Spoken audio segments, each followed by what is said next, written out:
مصطفیٰ کریم صلی اللہ علیہ وآلہ وسلم نے ارشاد فرمایا، مومن ایک سوراخ سے 2 مرتبہ نہیں ڈسا جاتا۔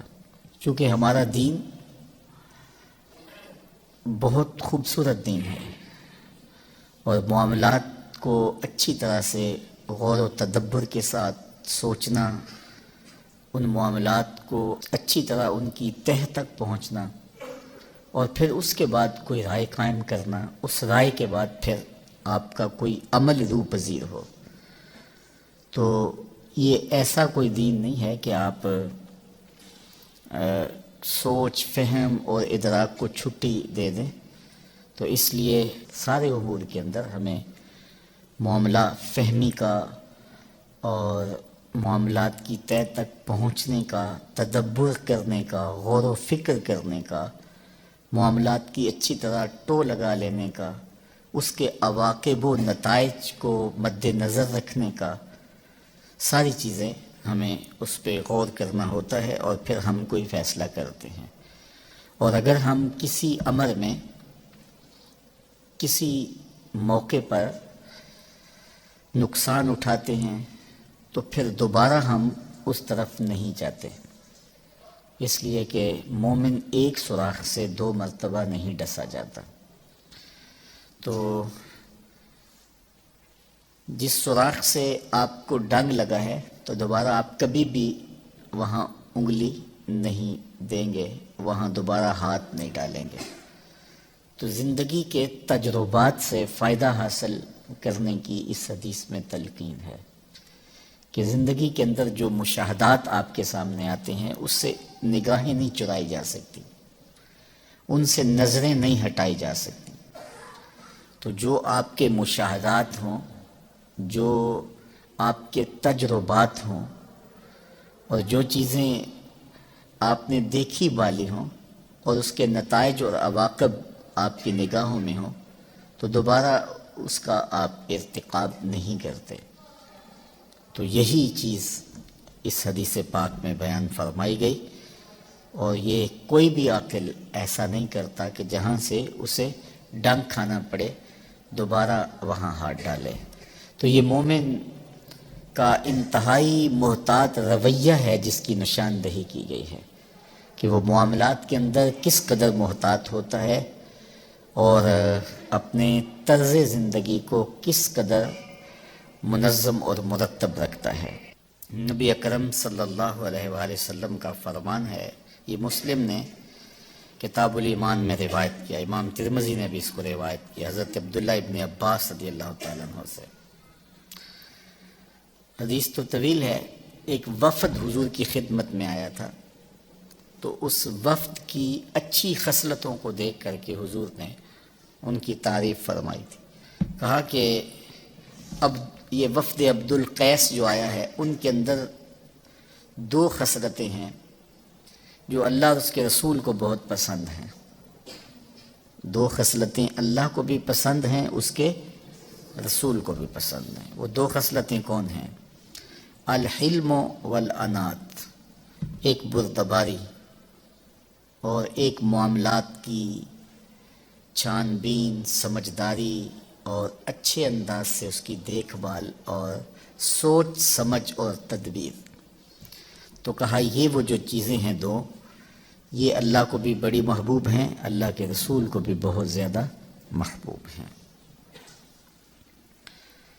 حضرت سہل بن سعد الساعدی رضی اللہ تعالی عنہ سے مروی ایک روایت ہے،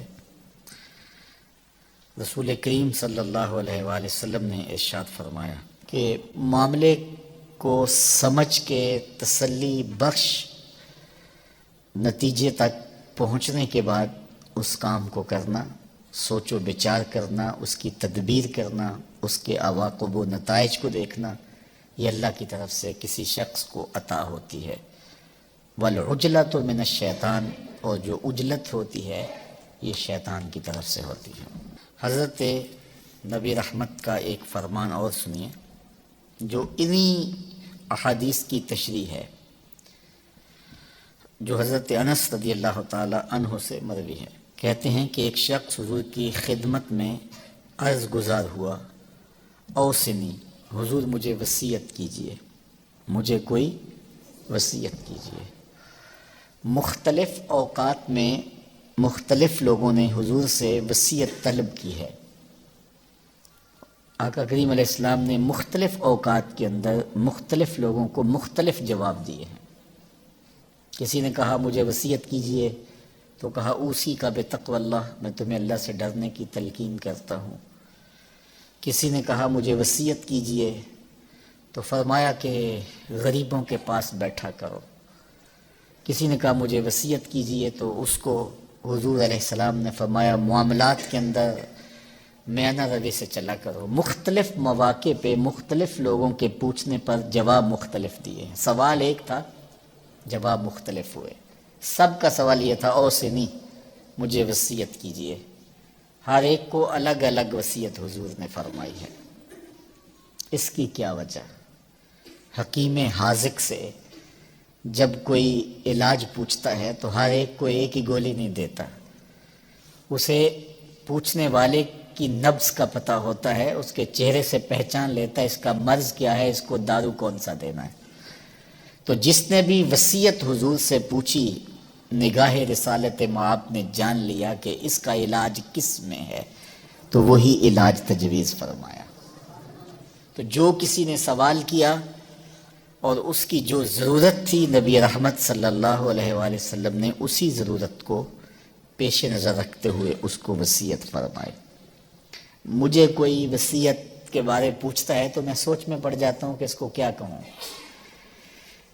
تو لیکن اللہ کے محبوب سے کوئی پوچھتا تو حضور کے سامنے لوگ بالکل واضح تھے، شفاف آئینوں کی طرح حضور کے سامنے ہر ایک کا عکس تھا کہ اس کو کیا چاہیے، اس کو مرض کیا ہے، اس کا علاج کیا ہے، اس کو شفا کس دارو سے ہوگی۔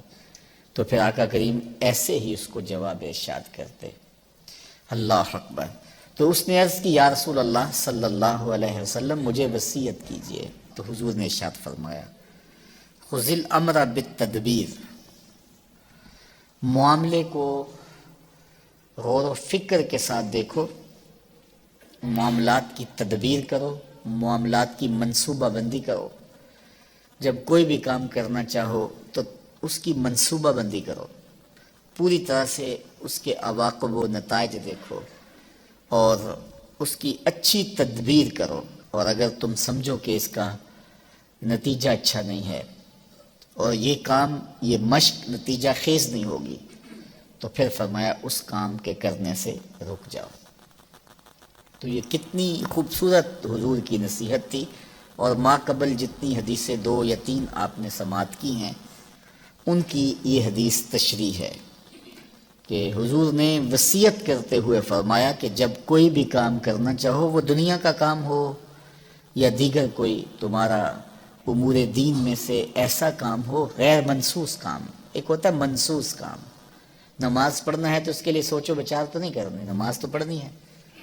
روزے کے لیے سحری کے وقت بندہ سوچنے لگ جائے کہ میں روزہ رکھوں کہ نہ رکھوں، ان امور پر تو سوچ و بچار نہیں کرنی ہے۔ سوچ و بچار ان امور پہ کرنی ہے کہ جن کی منصوبہ بندی آپ نے کرنی ہے، اور جن چیزوں کا ایسی چیزوں سے تعلق نہیں ہے، تو وہ کوئی آپ کام کرنے جا رہے ہیں تو اس کی پھر آپ نے منصوبہ بندی کرنی ہے۔ تو اسی طرح دنیاوی امور کے اندر بھی کچھ کام ہیں تو وہ تو آپ روزمرہ کی روٹین کے مطابق کرتے ہیں، اس میں تو ظاہر ہے بھوک لگی ہے تو کھانا کھا لینا ہے، بات ختم۔ لیکن اور بہت سارے دنیاوی امور ہیں، بچوں کے رشتے کرنے ہیں آپ جو ہے وہ گھر بنانا چاہتے ہیں تو آپ کہاں بنائیں، وہ منصوبہ بندی کریں گے کہ ہمسائے کیسے ہوں، کس سوسائٹی میں اپنا گھر بناؤں کہ میرے بچوں کا دین بچ سکے، میری نسلیں محفوظ رہ سکے۔ کاروبار کرنا ہے تو کون سا کاروبار کروں، اس میں تمام پہلوؤں پہ غور کرنا ہوگا کہ ایسا کاروبار نہ ہو کہ جس میں ایسا کھب جاؤں کہ میرے پاس دین کے لیے بھی وقت نہ ہو اور اتنی مصروفیات مجھے گھیر لیں کہ میرے لیے 5 گانا نماز کی فرصت بھی نہ ہو۔ تو وہ منصوبہ بندی کرنی، دیکھنا ہے میرا فائدہ کس میں ہے، میرے جسم کو راحت کہاں ہوگی، میرا دین کیسے بچے گا، میں اپنی اولاد کو وقت دے پاؤں گا یا نہیں دے پاؤں گا۔ تو سارے امور پر غور و فکر کرے، دنیاوی امور ہیں۔ اسی طرح اور بہت سارے امور ہیں دنیا کے، اس طرح دینی امور ہیں بہت سارے. آپ دینی کوئی کام کرنا چاہ رہے ہیں تو فیلڈ کے اندر بہت سارے منصوبہ جات آپ کے لیے کھلے ہیں، کشادہ ہیں. آپ نے اختیار کرنا ہے تو آپ اپنی رجحان طبع دیکھیں، میری طبع کا رجحان کیا ہے. رجحان طبع کے مطابق آپ کام کریں گے تو آپ کے لیے کام کرنا آسان ہوگا. ایک شخص فطرتاً مدرس ہے لیکن وہ مقرر بننے کی کوشش کرے گا، تو چونکہ وہ فطرتاً مقرر نہیں ہے تو خام خواہ ایک مشقت میں پڑے گا، تو اس کو اپنی صلاحیتوں کو ادھر لگا دینا چاہیے.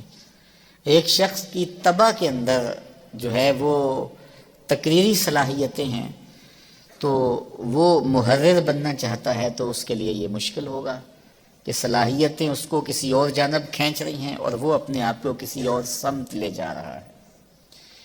اسی طرح مختلف امور ہیں جو اپنی طبع کو دیکھے، پھر دیکھے کہ مختلف امور ہیں، اس وقت حالات کا تقاضا کیا ہے، اس وقت امت کو سب سے زیادہ ضرورت کس چیز کی ہے.